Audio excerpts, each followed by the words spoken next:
Joyous milestone for a little boy who survived last fall's horrible massacre inside a Texas church.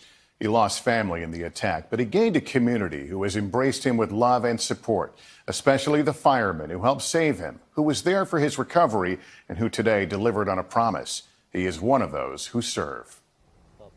On that November day in a rural Texas church, the peaceful sounds of prayer were shattered by gunfire.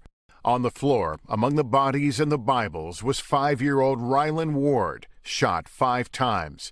His stepmother and 2 sisters were killed.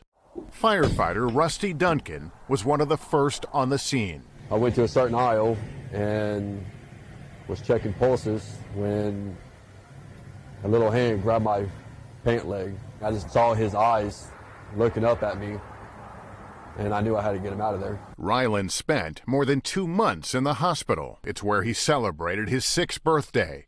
Firefighter Duncan and his family visited often.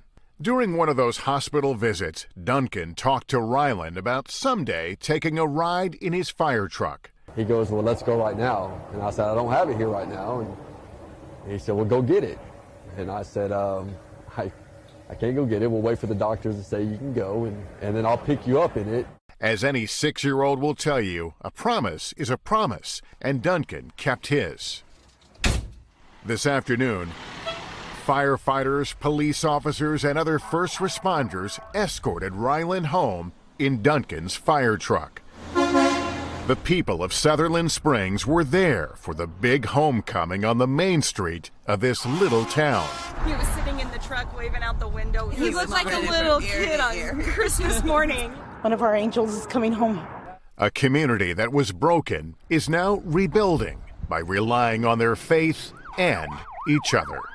Hey, NBC News fans, thanks for checking out our YouTube channel. Subscribe by clicking on that button down here, and click on any of the videos over here to watch the latest interviews, show highlights, and digital exclusives. Thanks for watching.